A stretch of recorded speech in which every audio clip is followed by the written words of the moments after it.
عن أبي هريرة رضي الله عنه أن رسول الله صلى الله عليه وسلم قال: إذا توضأ أحدكم فليجعل في أنفه ماء ثم لينتثر، ومن استجمر فليؤتر، وإذا استيقظ أحدكم من نومه فليغسل يده قبل أن يدخلهما في الإناء ثلاثا، فإن أحدكم لا يدري أين باتت يده. وفي لفظ لمسلم: فليستنشق بمنخريه من الماء. وفي لفظ: من توضأ فليستنشق. جزاک اللہ خیر. اس حدیث میں جو اس کا مرکزی موضوع ہے وہ یہ ہے کہ طہارت کے کچھ احکام یا وضو کے کچھ احکام اس حدیث میں مذکور ہیں اور 4 مسائل کا ذکر ہے. ترجمہ سن لیجئے.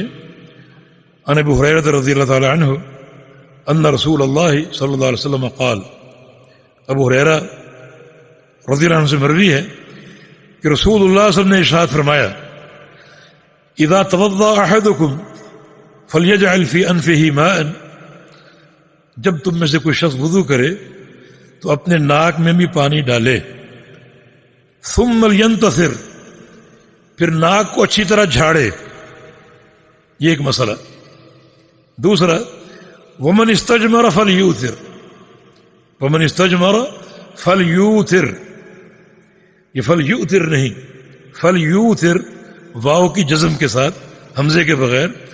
اور جو شخص استنجا میں ڈھیلا استعمال کرے تو ضروری ہے کہ وہ طاق استعمال کرے.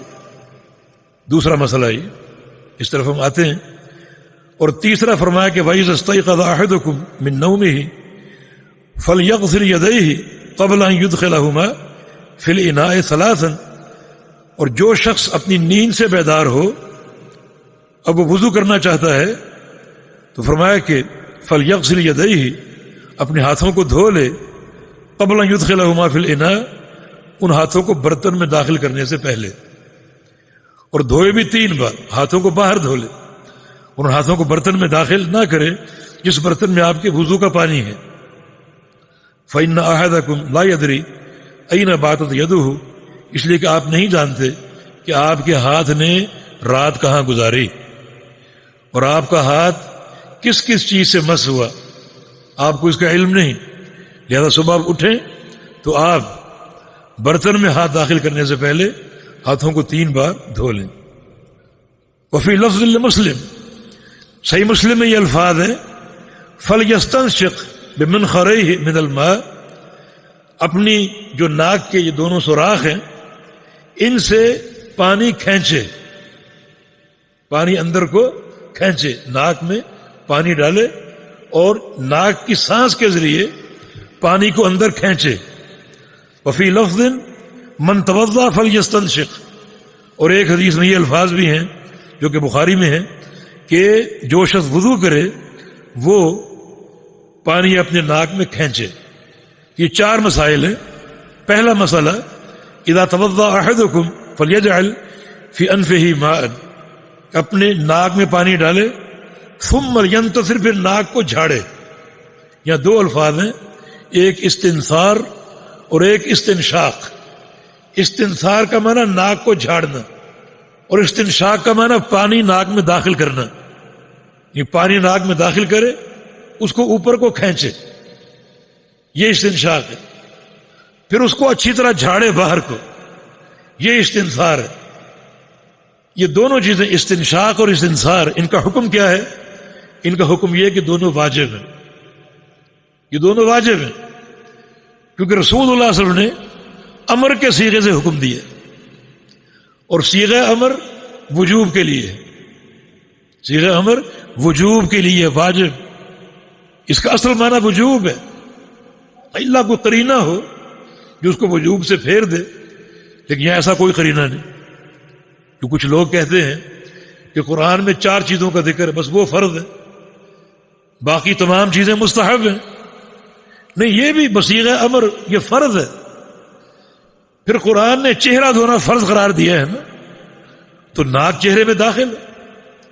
رسول اللہ صلی اللہ علیہ وسلم نے ناک میں پانی ڈالنا، جھاڑنا، کھینچنا، یہ تمام چیزیں بصیغہ امر بیان فرمائیں، اور ناک چہرے میں داخل ہے، اس کے کئی فائدے ہیں.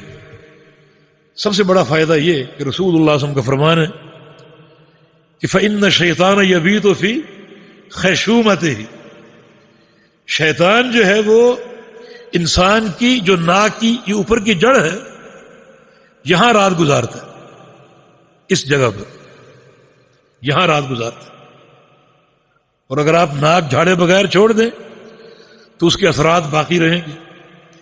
یہ شیطان کو دھتکارنا, شیطان کی تحقیر اور شیطان کی تذلیل بھی ہے اس میں کہ ناک کو اچھی طرح جھاڑے تاکہ اس کی خوب تذلیل ہو اور خوب اس کی تحقیر ہو. یہ اس کا اہم فائدہ ہے. اور پھر ناک صاف بھی ہوگی. ناک کی صفائی کے طبی فائدے بھی ہیں. اور پھر اگر ناک صاف ہو, کچھ لوگ نزلے کے مریض ہوتے ہیں, ان کا ناک بند ہے تو نماز میں قرات میں خلل آئے گا, جو غنہ کے حروف اچھی طرح ادا نہیں کر سکیں گے. اگر ناک کھل جائے, صاف ہو جائے تو قرات جو ہے وہ آسان ہو جائے گی اور اچھی طریقے سے وہ قرات کر سکے گا. تو باہر کہتے کہ دونوں عمل, یہ ناک میں پانی ڈالنا, اوپر کو کھینچنا اور باہر کو جھاڑنا, ان کو رسول اللہ صلی اللہ علیہ وسلم نے امر کے سیغے سے بیان کیا اور دونوں کو علماء نے واجب قرار دیا ہے. دوسرا مسئلہ ومن استجمر فلیوتر, کہ جو شخص ڈھیلا استعمال کرے استنجے میں, مثلا پانی دستیاب نہیں ہے تو ڈھیلا استعمال کر سکتا ہے. فرمایا کہ وہ تاک ڈھیلے استعمال کرے, تاک وطر, جفت نہیں, 1 3 5 7 9 یہ تاک عدد ہے. لیکن تاک ڈھیلے استعمال کرے کتنی تعداد میں؟ رسول اللہ علیہ وسلم کی ایک اور حدیث ہے کہ اگر ڈھیلا استعمال کر رہے استنجے میں تو 3 سے کم کفایت نہیں کریں گے. تو کم از کم 3 ہو. اگر 1 ہے 2 ہیں تو وہ کافی نہیں, کم از کم 3 ڈھیل.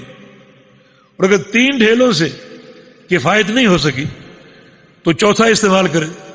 جب چوتھا استعمال کرے گا, کفایت اگر ہو بھی جائے تو 5واں استعمال پھر بھی کرے گا, کیونکہ رسول اللہ صلی اللہ علیہ وسلم کا فرمان ہے جب ڈھیلا استعمال کرے تو ان کو تاک رکھے.